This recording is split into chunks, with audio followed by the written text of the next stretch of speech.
All right. Welcome to the Verdin Verdict Sports Show. I'm your host, Jacob Verdin. I had a little bit of a tech hoop to jump through for you this morning. Joined with my guy, Zach Nagy. Zach, glad to have you on the show, man. How you doing?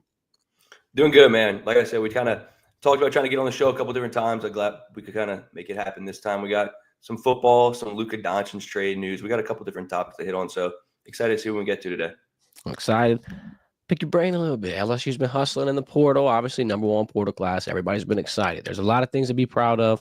Now they're trying to take some steps in the recruiting world to build that 2026 class. And, 2025, they took a couple L's, Zach. They kind of got beat up a little bit at the end. And I mean, we were excited in the beginning, and then it kind of transitioned into a lesson, to say the least. What do you think LSU has learned from that process? And then what do you think about how they're going to attack it going forward with this 2026 class? Yeah, I think they learned that relationships aren't everything anymore. I think you can build a relationship with a recruit over a year's time span, like we saw with, he who shall not be named and Bryce Underwood. And the same thing goes for Cade Phillips as well. I mean, you can build a relationship for a year plus. And at the end of the day, a team can swoop in at the buzzer and offer a check, a blank check, that would be, and really just take them. So for this program, they had to lock in and really get their NIL game in check. We saw Brian Kelly put up $1 million of his own dollars.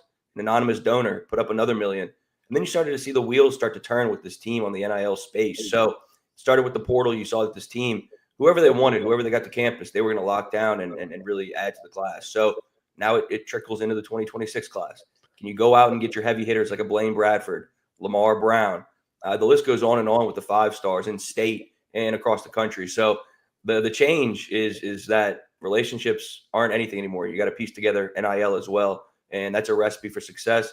We've seen it in the portal, and now you got to do the same thing in the 2026 class because your 2025 class is fantastic. It's a top 10 signing class. I know a couple of swings and misses there, of course, at the buzzer, but now you learn from your mistakes and you make it happen in the 2026 class. I agree. With who was coming in this past weekend, I mean, I feel like they had a full house. Number one quarterback in the boot. You had the top 2 wide receivers, the number one safety in the country.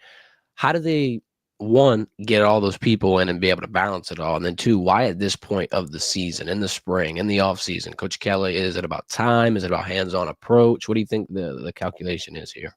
Yeah, so your NCAA dead period got lifted around the middle of January. So that meant that recruits can go on the road or coaches can go on the road and meet up with recruits in person. And you saw that with Brian Kelly, man.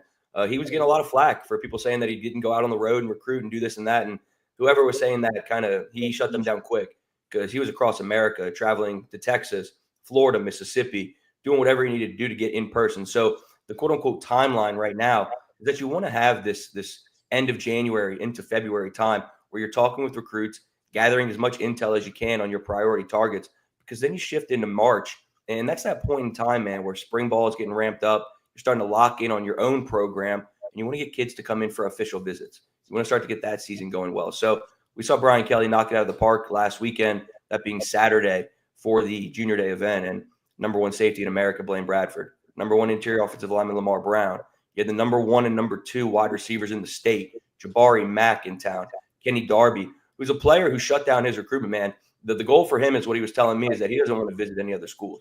And that's big time, man. I mean, Alabama was pushing for him. Tennessee was pushing for him. A bunch of schools are really going at his neck. So to kind of get him to shut things down is big. So a big weekend. And the timeline now is you start to try to get some guys to come in town, and then you get ready for spring ball and get going through there. What would you say LSU's biggest need would be, at least in this recruiting side? Like, where would you want to start building this depth? Yeah, it's the safety position. I mean, if I could give you a quick hitter, it would definitely be the safety position. Blaine Bradford is your crown jewel in that class to me. You don't really need a quarterback too badly in the 2026 class. You got Michael Van Buren in town, who's kind of that heir apparent to Garrett Nussmeier, man. He's gonna be fun. I think watching him develop in Baton Rouge is going to be one of the best parts of these next couple of years, just because I think he's so sensational and he showcased that time and time again at Mississippi State. I know it was a challenging year for the Bulldogs, but nonetheless, to be a true freshman in the SEC is big time. But coming back to the question, look, your main needs are going to be kind of sitting back at the safety position, and you could also look at defensive line. And that's why I'm going to kind of bring up Lamar Brown's name again, because talking with some people about his recruitment, he's rated the number 1 interior offensive lineman in the country, but he might want to play defense. He's a Swiss Army knife in the trenches. He can play both sides of the ball. And if he wants to come in and play defense, man, that's exciting. So Blaine Bradford, Lamar Brown, your crown jewels, safety, defensive line. Those are the two main needs for me. Okay. Yeah, I would have to agree with the safety position part. And I feel like, you definitely do have talent. I'm excited with, I might throw you a curveball here, but I'm excited with someone like Mansour Delane, Tamarcus Cooley, guys with hybrid ability that have kind of played multiple positions. Obviously, Tamarcus was a nickel at his spot. And with Mansour, I mean, I feel like the only safety spot he'd be able to do would be like a free safety if you would need it. Worst case scenario. Now I got another question I'm going to ask you, and then we're going to kind of parlay this into the spring watch list. When that transfer portal window opens, do you think LSU would have, by that point, have gotten to see their room enough and have gotten to kind of, figure out where the potential air would be coming out of the tire, to use that analogy again? I mean, when you look at the spring window, I mean, that's a spot where you're going to see some players leave, obviously. But I love what you brought up about the safety room because I think Tamarcus Cooley's fun. I think it's a player who can do it all. Like I said, I'll use the term Swiss Army knife again in the defensive backfield. He's fun to watch. And same goes for Mansour Delane. Like when you're talking to me about those guys that I'm most excited about, those immediate impact players, if I'm circling three of them, Mansour Delane's at the top of the list for me. I mean, that's a player who can do it all. And he's proven that in the ACC. And now it's time to see, can he kind of carry that into the SEC and carry that success? Because here he has day 2 draft grades, man. Like this is a player who NFL organizations are watching like a hawk. And for him to kind of bypass on the draft and come play his final year eligibility at LSU is big time. So when you look at the spring portal window, it's going to be fun to see. I think offensive tackle is a spot that you got to really kind of assess that right tackle role and then maybe get another safety. If somebody enters the portal that you feel like you can bring in and they can impact the team, that's where you go. But the spring's going to be fun. You're looking at a time where you could see some guys depart that are critical pieces, but you can also bring in some other guys. LSU's proven they can kind of get anybody that they swing for. So spring's going to be fun. Next couple of months are going to be fun. We'll see what they ultimately do. For departure wise, like, are you worried about anything in particular, specifically? I mean, one of my biggest worries would be maybe someone like a Caleb Jackson. Their running back room is getting deep. Last year, I'm not saying his role was shrinking, but I mean, like, you've got a hot running back one, and he's got to come off very conditioned, and he's got to be ready. Like, this spring is do or die right now for 28, at least I think. And I feel like that could be one of the names that could be highlighted. Yeah, and I think even if you lose Caleb Jackson, that puts you in a pretty tough spot in your running back room. Like I don't think people are understanding that enough. I think Caleb Jackson's a fun player, and for him to not depart during the winter window, I think it speaks to the character of him. I mean, it's a player who's Baton Rouge raised and wants to play for the purple and gold. So it seems like he's going to do anything that he can to stay in Baton Rouge. But yeah, I mean, at the running back position, if you lose Caleb, you're in a tough spot. I know everybody wants to talk about that 1-2 punch of the future with Caden Durham and Harlan Berry, rightfully so. JT Lindsey's a player who, in my opinion, could see the field in year one. Who might be a quote-unquote sleeper to some. But the running back room, obviously, Caleb Jackson's one in that window that you could see depart. Defensive back would be brutal to see leave just because you're not thin at that spot, but the safety room is where you're thin. So if you saw somebody like a Javian Toviano or somebody like that leave, you'd be in a tough position. But right now, once that depth chart finalizes, that's when we'll start to get a better feel for who's going to leave. But for now, it seems like this roster's in a really good spot. And it seems like a lot of people are happy with their spots on the team. Yeah, I agree. A DB thing you said though, man. Yeah, you're not in a spot to really dispose of any defensive player, from defensive line to linebacker to DB. No, we got to keep everybody on. We got to keep stacking. And about the spring, we'll kind of roll this into this next question. So we're really not going to see Whit Weeks, I'm sure. We're really not going to see Harold Perkins, probably even. That's when you're going to get to see that linebacker depth really get shown off. And I mean, I'm not saying I'm a little nervous to see it, but I feel like there's just going to be like some kind of like reservedness that we're gonna have watching on the sideline, like, oh man, like this is what the defense is looking like. But obviously, you're gonna have to remember and kind of dial it back a little bit. What are you thinking from the linebacker room? Like, what are you expecting? Is Devon Key's going to get rolled out there? And if he does, where are they even going to put him? Are they going to put him in a mic? Are they going to put him in a spot where he might see action during gameplay? What do you think about him in particular, and then any of the other linebacker depth pieces that LSU has as of right now? Like, another question too, I'm gonna ask you. I'm gonna wait for this one. Answer the first one. I'll save the second one for you. Yeah, for me, in that linebacker room, the expectation is that Witt probably won't be cleared until around June to do everything. So he probably won't be taking much reps going into spring. So the guy that I'm looking at, obviously, Devon Keys, like you highlighted. West Weeks is going to be fun.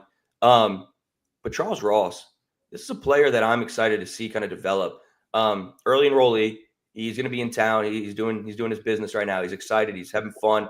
I talked to him a little bit about just the transition because he was at the All-American game over in San Antonio, and then immediately from there moved to campus and started class less than 24 hours. So it was a whirlwind of a January for Charles Ross. But watching him develop is going to be a really intriguing spot during spring camp. I'm not saying he's going to be a player that can make an immediate impact, but the star role could be one that he could do.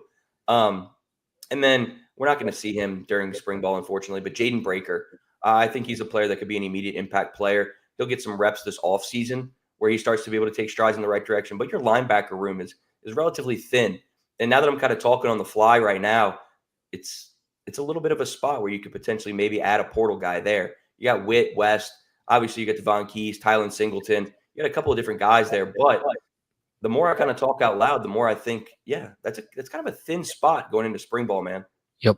I'm doubling down on it. And I think, from the perspective of just an experience standpoint, it's thin. But then, like injuries, you never know what's going to happen. Next man up mentality has to be ready to just get thrown out there. So, I think Mike linebacker probably your best spot to portal in, maybe even some deep tackle depth. But I got trust in guys like Dominic, guys like Ahmad. I think this spring they're going to take a lot of jumps. And I made the hot take, Zach. I jumped the gun a little bit before this portal window got going, and I was thinking that next year, the most impressive side of the ball could be the defensive side of the ball. And I know it's been offense for LSU lately. It's been fireworks. It's been explosions. It's been rookie of the years. But I don't know, Zach. Something's telling me Blake Baker's got some Mad Hatter, Mad Scientist vibes going backstage. I think he's going to be able to make a nice concoction this season. I think the biggest piece and the biggest thing they're really going to have to keep intact is just getting everybody kind of ready to be versatile, kind of ready to be thrown into anything. Because I think what we saw through last year was that they weren't afraid to change. Look at our starting corners in the first game. Look at our starting corners in the last game. Look at the DB rotations that they put out there, the linebacker rotations. And then lastly, the Harold Perkins question. Everybody wants to know where the hell he's going to be playing. My guess, this is a half-assed guess, but I would say star. What would you say? What do you think Harold Perkins would be best at? Well, first of all, man, I think what you were talking about, the defense as a whole, versatility was their game plan to go out and get guys that can play multiple positions. And I'm glad you hit on that just because we talked about Mansour Delane, DeMarcus Cooley. And I know we kind of sound like a repeating that just over and over again, beating a dead horse, you could say. And for me, that was the game plan for them to go out and get some guys that can play multiple spots. Mansour can play just about anywhere. DeMarcus Cooley's the same way. You could look up front. Jack Pyburn's a guy who can move around. He played different spots in that Florida scheme a year ago. Patrick Payton's obviously a heavy hitter. And for you to come out and say that you think the defense could be that kind of highlight of this team in 2025, I don't think that's a bad take at all. I think it's a take where you have a mastermind of a coach with Blake Baker. I think he's sensational. You look at his support cast as well with a guy like Corey Raymond. Kevin Peoples is no slouch. Bo Davis. Jake Olson's a rising star. You have a coaching staff that's star-studded on defense. If that can get the puzzle pieces together, you're looking at a spot that could be sensational in 2025. And then kind of coming back to the Perkins question, it's the star. And that's just talking with a couple of different people, is that the goal for him is to play at the star and see what he can do. You can get him close to the line of scrimmage and make him wreak havoc in the backfield. We know that. We know that he can do that. We saw that as a true freshman. We saw a little bit of it as a sophomore. And then obviously the junior campaign got cut short. But we know that he can get into the backfield. It's just a matter of what he can do dropping back in coverage.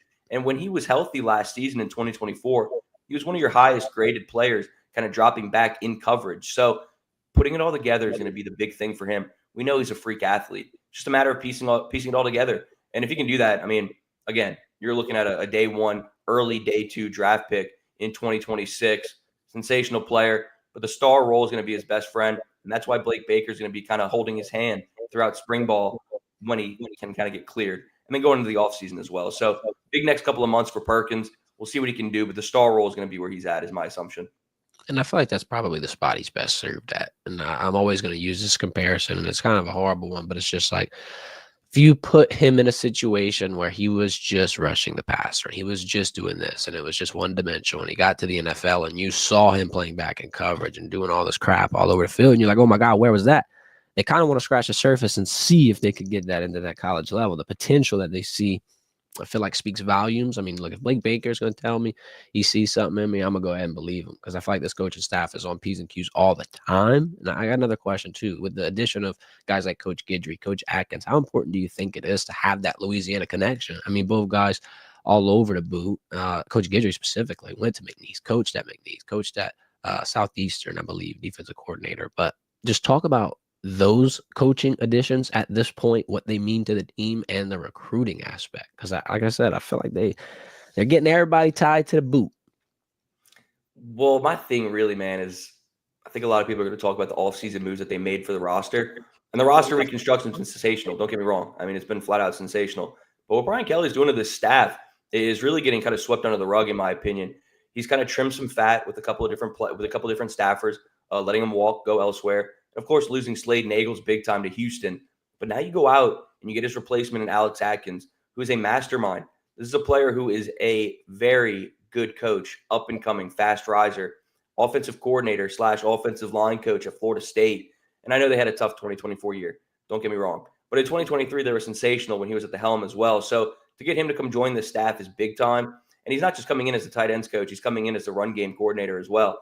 And we know that that run game was abysmal in 2024. So you let Caden Durham have a guy who can lead him in that regard as well. He's really good in run gap as well, speaking of Alex Atkins. So to go out and get him as big time on the offensive side of the ball, there's going to be some more analyst roles that are going to be filled over the next couple of weeks. But nonetheless, to go out and get Alex Atkins from Florida State, big time. I think that's one that shouldn't be swept under the rug. And speaking to a couple different people, just talking about what he can do in the run game is what is going to be big. Just giving them that boost there. We know Cortez Hankton's the pass game coordinator. We know the passing game's sensational. But getting the run game going, getting that dynamic offense and taking the weight off of Garrett's shoulders a little bit is big time. And then flipping the script to the other side of the ball. Lance Guidry's a home run hire. This is a guy who's a defensive coordinator at Miami, and I know the back end of 2024 wasn't sensational, but he showed some big-time improvements in 2023 with that group. He's a guy that can come in and make an impact on the staff, but gives Blake Baker another player who can come in and make a difference. The expectation is that you're going to see him work a lot with that star role with Lance Guidry. And then, like you hit on, man, the recruiting ties, the Louisiana ties. I mean, you can do a lot of different things with Lance Guidry on the staff. Alex Atkins is an elite level recruiter as well. Hell, Solomon Thomas, you got him to go to Florida State as a commit, backed off of his commitment. And Alex Atkins was the guy who said that he should go to LSU, and boom, now they're both in Baton Rouge. So it's big time. Your coaching staff is sensational. Getting Alex Atkins and Lance Guidry is big time. Yeah, I'm excited to see, like, every time there's news break and there's a new addition, it feels like you're just getting that much closer to a potential college football playoff, a championship run, this, that, the third. It's all going to revolve around that depth, though, like we were talking about. Real quick, with the safety room, I'm going to dial it back. I got a note about this and the Jordan Gilbert injury situation. I feel like he'll probably not get much done in the spring either. From that standpoint, how much do you think that Deshaun Spears is going to kind of get into the mix here? I feel like the amount of, like, respect, for lack of a better word, that they showed him this past season, they obviously trust him. They obviously see something in him. He's got the length. I believe he's, 6'4" on paper? I mean, it's insane. It's like some Patrick Peterson stuff. What do you think about Deshaun? You think he could potentially get in there, especially with someone like Jordan, who's probably not going to get reps? What do you think about that situation? I love Deshaun Spears. And this is a guy that I've been high on since he enrolled in school. I think the physical tools that he has are sensational. He's a big-time guy, long, lanky. He's that prototypical Corey Raymond defensive back. And you put him in the safety room specifically, man, that room is kind of razor thin right now. The competition level isn't as high as you would want it to be. You switch Javian Toviano to the safety role, and that's big. For him to get first-team reps there during bowl practice is critical for his development. And that's where Brian Kelly, that's where the staff wants him to be in 2025. He's worked as a star. He's worked as the cornerback. And now it's locked in. He's going to be at the safety role. So when you look at a guy like Deshaun Spears, I see no reason why he couldn't be right next to him at points in time during the year. Tamarcus Cooley will be in there. And I think when you're kind of looking at it, Javian Toviano and Tamarcus Cooley will be your 1A, 1B. And then you start to look at Jordan Gilbert and Deshaun Spears battling for some reps. I see Deshaun Spears making a big-time jump. I think this offseason is critical for his development. He's a fantastic football player. Just getting more physical. Getting used to SEC ball is hard for some people. The adjustment's tough. We saw that in year one for him. There were some learning curves. But now he's got a full year under his belt. He comes back. Look, I really love Deshaun Spears. I think he's going to take a big-time jump this offseason. I think you're going to see him make some impactful, meaningful reps in 2025. I agree. I forgot about that Toviano switch. That's going to be big because he was like not necessarily guaranteed, but just like a shoe-in for a starting role. And then, the summer stuff happens, and now you're in a situation where you get a new opportunity. So hopefully he's able to take it and be successful with it. Let's talk wide receiver room real quick for the spring. Starting lineups obviously tweaked. I mean, the first 3 to 4 we're going to see is probably not the last 3 to 4 we're going to see, Yeah. but your gut tells you, obviously, the same old Aaron Anderson, Chris Hilton, they'll be thrown in there. But I just get a feeling. I mean, Nick Anderson, that size, that frame, that build, is he going to be the guy? Is Barry Brown going to be the guy? Destin Hill is a good name to throw in the mix. What do you think about all these wideouts, and who do you think the final three could even be? Yeah, starting off with the sleeper. I mean, Destin Hill is a player when healthy. Oh my goodness. I mean, what he did at Carr in high school, and I know that feels like ages ago, which it was. I mean, it was a while ago what he was doing there.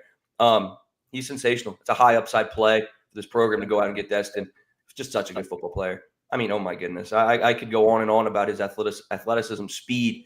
He's a jack of all trades with the ball in his hand. So he's a fun one. You let him get healthy, and we'll see what happens there. But I wouldn't sleep on a guy like Destin Hill moving forward. But getting down to the nitty gritty, Nick Anderson's obviously going to be your go-to guy. I mean, just a 6'4", 215-pounder with the ball in the air. No one's going to get it over him. I mean, he's physical. He can get up, go get it, do it all. That adds a whole nother dimension to Garrett Nussmeier's game, just to have a receiver to go up and get it. He didn't really have that in 2024. He had Kyron Lacy, and Kyron was sensational.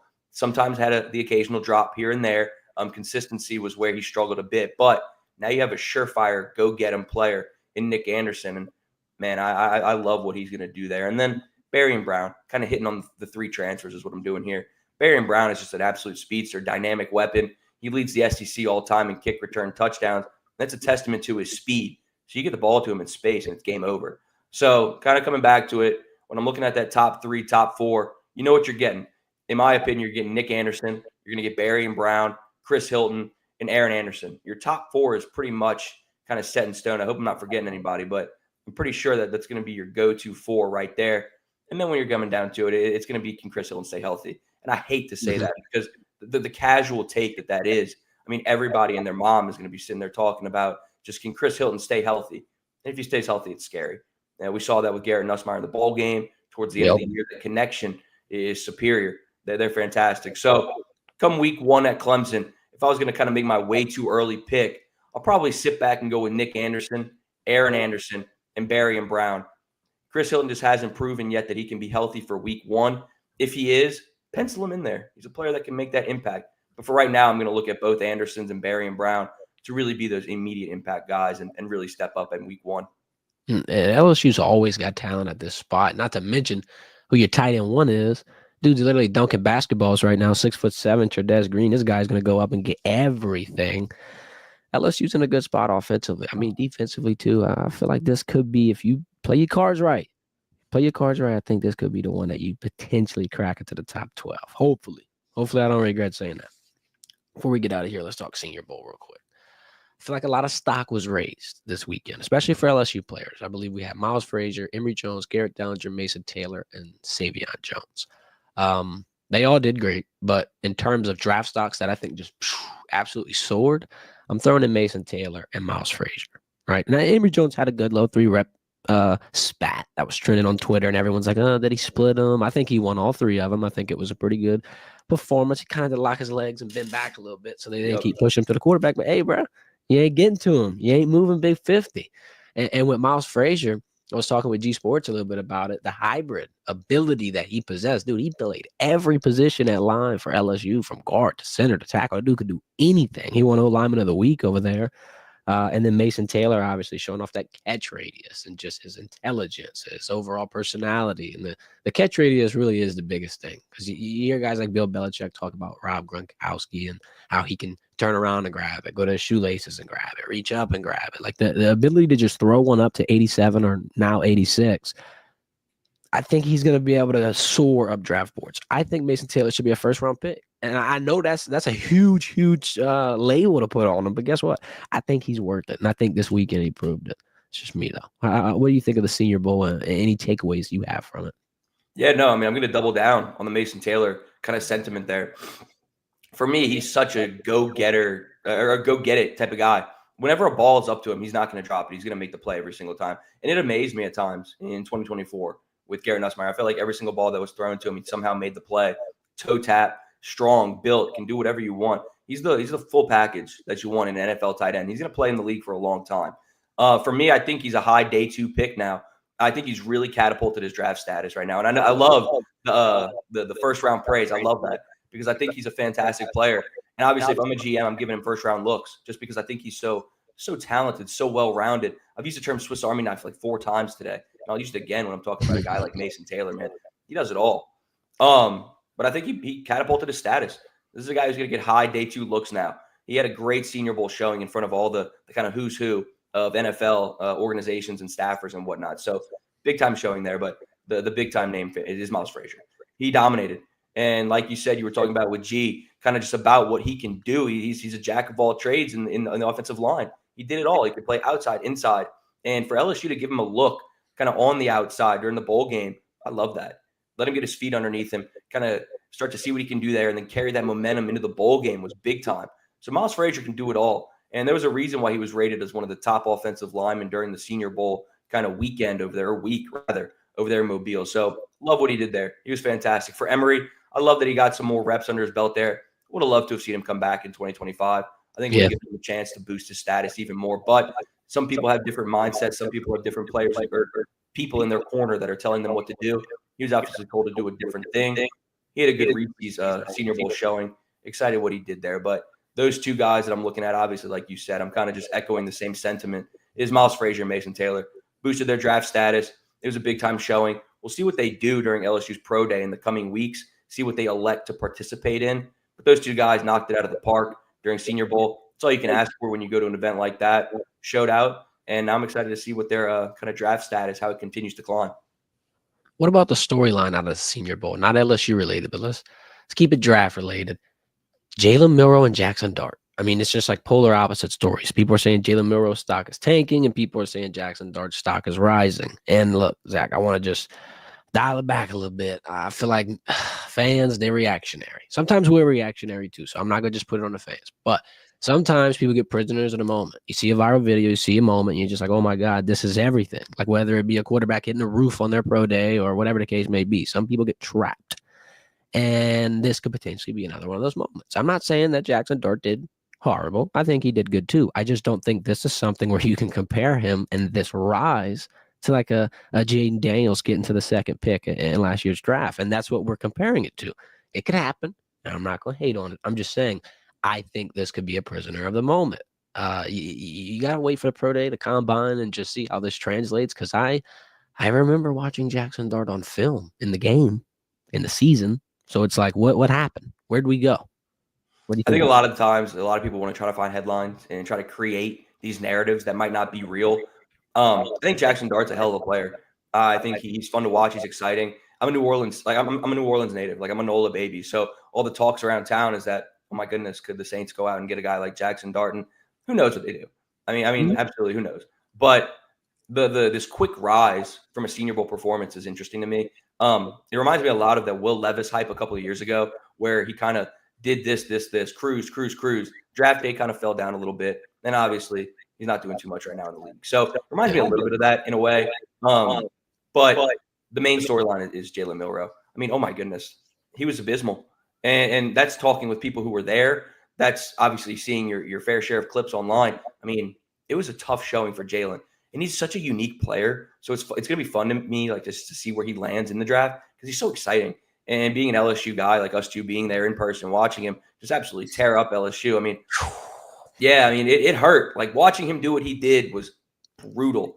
He has a pretty deep ball. We know what he can do. Sometimes people just get a little bit they struggle. Sometimes people just struggle in the moment when you have all these organizations staring down you, breathing down your neck, doing all this stuff. And he struggled. Nonetheless, we know what Jalen Milroe is capable of. We'll see what happens when all these kind of organizations start to come down to it. Watch more film, see what he can do in-game. For me, in-game is everything. I don't think you can buy stock in what these guys do with no pads on. Emphasis on what you were just saying about Jackson Dart, because I'll just double down on that too. But look, Jackson Dart, the high riser, played well, looked good. A lot of people are talking. There's a lot of buzz there. And then you come down to Jalen Milroe, the guy who fell down draft boards a little bit. We'll see what happens. Interesting times. Can't buy too much stock in it. Ultimately, we'll see what happens over the next couple of weeks. It's critical in their draft spot. I can't wait for the pro day. We'll be seeing some interesting things. Before we get out of here, let's hit the comments real quick. I got Coco Shama. We got Blanche in the chat with the wildest hot take I'd have never seen. Blanche, if you're rocking this morning, man, Perkins Wildcat quarterback. Cool. I know he got them legs on him. Remember when they were talking about Harold Perkins potentially playing halfback? We saw that was my favorite part of the time. I mean, dude, I was excited to see if they were going to do that. What was it? It was the bowl game in 2023 or something. Yeah, the Reliant Quest. Yeah. So for me, he's such a superstar athlete. I loved watching what he did there in high school. I mean, he was a baller with the ball in his hand. So, hot take, Blanche, hot take. Yeah, he's a mad scientist. Our guy Blanche, he's a mad scientist. We got Cole in the chat showing some love. He says we are his favorites to hear talk LSU. Wow. Well, look, appreciate the love, Cole. Some more content coming forward for you, Cole. Appreciate everybody for joining the stream today. Zach, you especially. Tell them where they can follow you and just, get the floor to say anything if you want to. Yeah, look, I mean, on Twitter, at ZNAGI20, just putting some stuff out there daily, doing what we got to do. At LSU Tigers SI is the Sports Illustrated page. And that's where we're pumping out the content, man. You got 8 to 10 pieces of content rolling out daily for the most part. Big time stuff going out there. And then if you're not on, Twitter, X, whatever you want to call it, go to your search engine, punch in LSU SI, LSU Sports Illustrated, and you'll find all the content on LSU Tigers SI. We're in crossover season now. We got women's basketball, men's basketball, gymnastics, transfer portal buzz, recruiting buzz, and then obviously spring ball right around the corner. So big time, busy spot. Anything you need purple and gold related, we certainly got it on the site. And of course, Jacob's everywhere. He's all over the spot. So if you need content from him, he's got you on the video side of things. He's crushing it. So we got you covered, us too. Whatever you need to find, we got it. For sure. We have to do this again soon, man. Absolutely.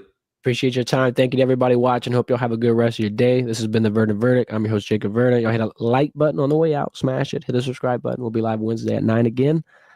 Have a good one.